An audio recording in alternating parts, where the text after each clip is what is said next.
Hi, welcome back to my YouTube channel. ഇപ്പോൾ ഞങ്ങൾ നിൽക്കുന്നത് ബഹ്റിനിലുള്ള സുമതി വളവിലാണ്. ഒരുപാട് നാളത്തെ ഒരു ആഗ്രഹമായിരുന്നു ഇവിടെ വരണമെന്ന്.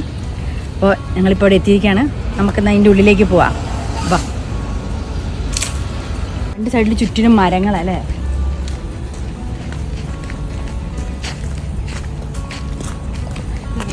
ഭയങ്കര ബാഡ് സ്മെല്ല്. ഇത് സൈഡിൽ കൂടെ ആണെങ്കിൽ ചെറിയ തോട് പോലെയൊക്കെ കാണുന്നുണ്ട്.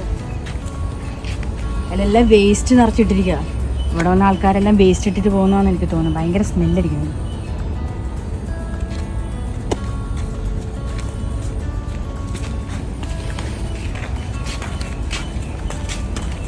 കുറേ പക്ഷികളുടെയൊക്കെ ശബ്ദം കേൾക്കുന്നു. നാട്ടിൽ നിന്ന് വന്ന ശേഷം ഇങ്ങനത്തെ ശബ്ദങ്ങൾ കേൾക്കുന്നല്ലേ. കേൾക്കാൻ പറ്റുമോയെന്നറിയില്ല. നല്ല രസമുണ്ട് ശബ്ദം കേൾക്കാൻ. ഒരു വണ്ടി ഇതിനകത്തൂടെ വരുന്നുണ്ട്. നമുക്ക് വണ്ടി പോയ ശേഷം നടക്കാം.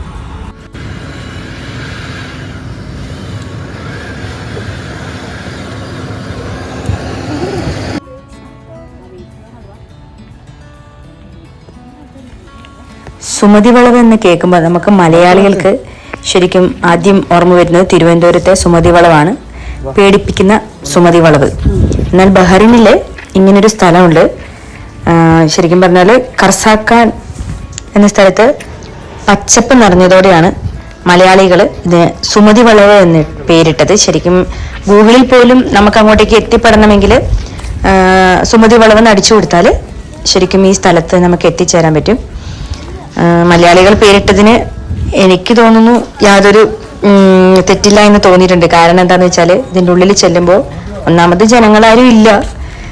ശരിക്കും ഒരു പേടിപ്പിക്കുന്ന പോലെ ഉണ്ട്. പക്ഷികളുടെ ഒച്ചയും ഈ രണ്ട് സൈഡിലും മരങ്ങൾ നിറഞ്ഞിട്ട് ചുറ്റും ഇങ്ങനെ കാട് പോലെ നിൽക്കുന്ന കാണുമ്പോൾ രാത്രിയൊക്കെ ആകുമ്പോൾ ശരിക്കും ഒരു പേടിപ്പിക്കുന്നത് പോലെ ഉണ്ട് കണ്ടാല്.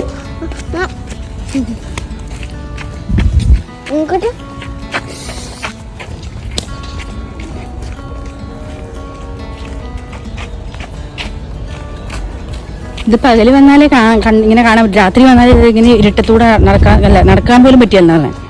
നമ്മളെ വണ്ടി തന്നെ ഇരിക്കണ്ടേ. അതുകൊണ്ട് ഈ ശരിക്കും ബഹ്റിനിലുള്ള മനാമയിൽ നിന്ന് ഏകദേശം ഒരു 22 കിലോമീറ്ററോളം അകലെയാണ് കർസാക്കാൻ ബീച്ച് ഉള്ളത്.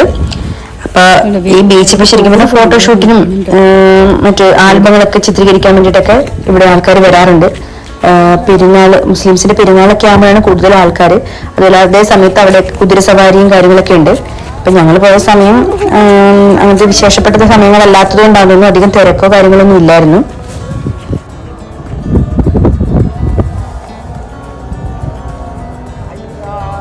ആ കാട്ടിൽ നിന്ന് നമ്മൾ പുറത്തേക്ക് ഇറങ്ങി വരുന്നത് ഒരു ബീച്ചിലേക്കാണ്. ഇതാ അവിടെ ഒരു ബീച്ചാണ്. പിന്നെ അതിൻ്റെ തൊട്ടപ്പുറത്ത് എന്തോ ഒരു ലൈറ്റ് ഷോ കാണുന്നുണ്ട്. എന്താണെന്ന് അറിയില്ല. പക്ഷെ അടിപൊളി. ഇപ്പം കാട്ടിക്കൂടെ വന്നിട്ട് പെട്ടെന്നൊരു വെട്ടമുള്ളിടത്തോട്ട് ഇറങ്ങിയവരുണ്ട് അല്ലേ.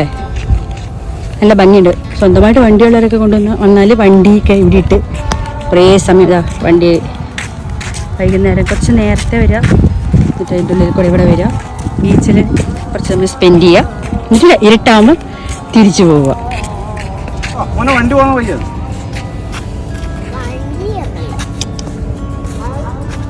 കേശു വെള്ളത്തിൽ ഇറങ്ങണം.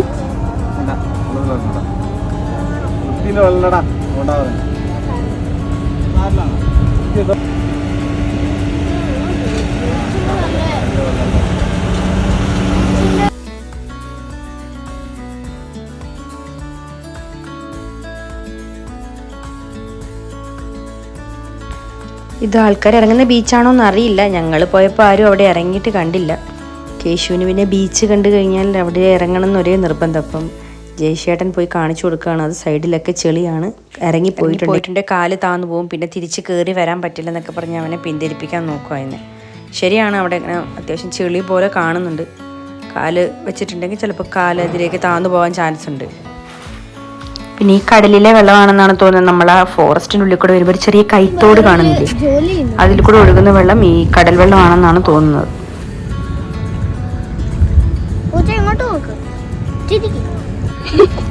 ചിരിക്കാനോ?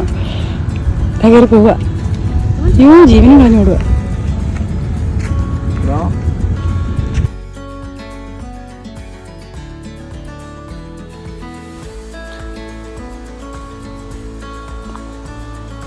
കുറച്ച് സമയം ഞങ്ങൾ അവിടെ നിന്ന ശേഷം പിന്നെ നമ്മൾ നമ്മൾ വന്ന വണ്ടിയിൽ കയറിയിട്ട് ശരിക്കും രാത്രിയിലെ വ്യൂ, അങ്ങോട്ടേക്കുള്ള വ്യൂ കാണാനല്ലോ. രാത്രിയിലാണ് അതിൻ്റെ ഉള്ളിൽ സുമതി വളവിനകത്തൂടെ പോകുമ്പം പേടിപ്പിക്കുന്നത് പോലെ തോന്നുന്നു പറയുന്നത്. അപ്പം അത് കാണാൻ വേണ്ടിയിട്ട് ഞങ്ങൾ വണ്ടിയിൽ കയറി ഇനി ഇങ്ങനെ കാടിൻ്റെ ഉള്ളിലേക്ക് ഞങ്ങൾ പോവുക.